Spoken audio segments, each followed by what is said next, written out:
Find the area enclosed by one arch of the curve y equals sine 2x and the x-axis. Use technology to check your answer. So we'll begin with the analytical approach without technology. And it might be good to think about what sine 2x looks like. So well, we know that sine x kind of does this. It has a period of 360 degrees or 2 pi. So sine 2x is kind of going to do the same. It's going to do two of these cycles in the same thing. So sine 2x is going to have the period half. So it's going to do this whole cycle in pi. So that there is pi. It looks like this. It goes up to 1 and it goes down to -1.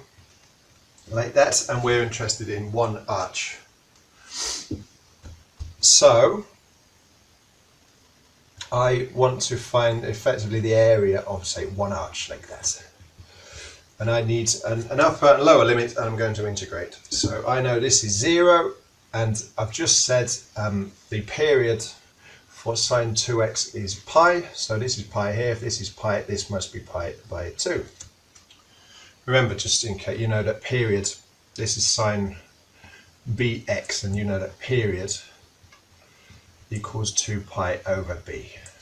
Okay, so in this case 2 pi over 2, which is pi. Right, so we need to find the area, as in this area is the integral from 0 to pi by 2 of the function sine 2x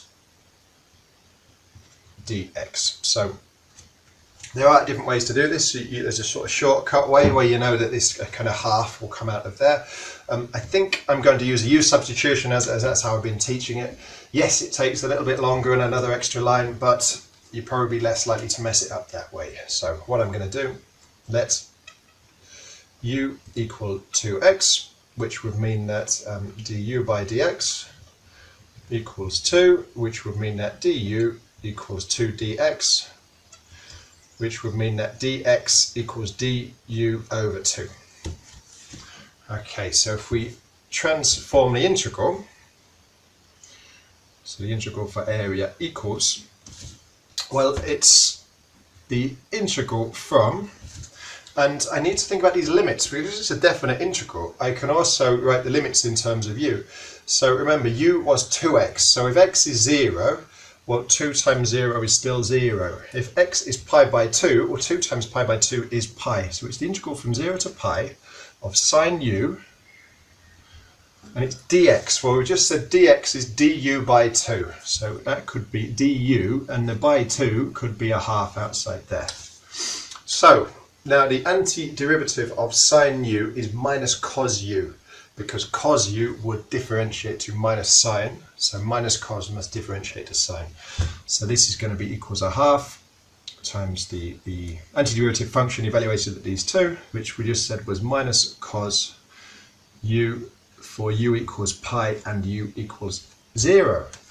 You could potentially pull that minus out to avoid a bit of trouble. I think I will do that. So equals minus a half cos u evaluated at pi and at 0. Okay, so just in case you're not sure, it's a terrible unit circle. Cos 0 is 1 and cos pi is minus 1, so equals minus a half. So it's going to be cos pi minus cos 0. We've just said cos pi equals minus 1 minus, and cos 0 is 1 minus 1, so equals minus a half times, well, it's minus 1 minus 1, so that's minus 2. And minus a half times minus 2, well, a half times 2 is 1, and a minus times a minus is a plus, so the answer is actually 1. Interesting, 1 unit squared, which I always think is a very interesting result. So that's how you do it analytically. To use the technology, what we need to do is plot the graph. So I've got this already ready on graph mode. I'm just going to draw sine 2x. Actually, before I do that, I should make sure we're in radian mode, sorry. So if you're in degree mode, obviously your graph's going to be radically different. So just shift setup. Yes, we are actually in degree mode, so let's put that in radian mode, because this is a radian problem. Go back to the graph bit, and we're going to draw sine 2x. Sine. I'm going to put it in a bracket just to be safe. I'm not exactly sure how it would evaluate it without it. And we're going to draw that, and it's good enough to do it. I don't really like the look of it. I am going to mess about with the view window. So x min, if you just think about, we're going from 0 to pi by 2. I'll probably give myself a little bit more than that, so I don't know. So let's go from, say, minus pi to pi. That would be okay. Minus pi is a pi, and maybe y min max, well, you know that this goes up to 1 and minus 1, so why don't we say 2 and minus 2 maybe. And you should get a nice feel of the graph then. Just put those the wrong way around, so let's try that again. Y min can be minus 2, and y max can be 2. Execute, draw, and then that looks a bit better. So we can actually get this thing to give us an area here if we just do Shift G solve. You can't see it here, but if you go across, you use F6 to go across, you can see you've got this integral dx to choose. So you go F3, and then you have to pick it again. So we want this here, F1. And it's asking for select lower limit value. Well, the lower limit, remember this is the x integral, not the u one, is 0. It was 0 for u anyway. So the lower bound of x is 0, and then the upper one is pi by 2. So we can put in shift pi over 2.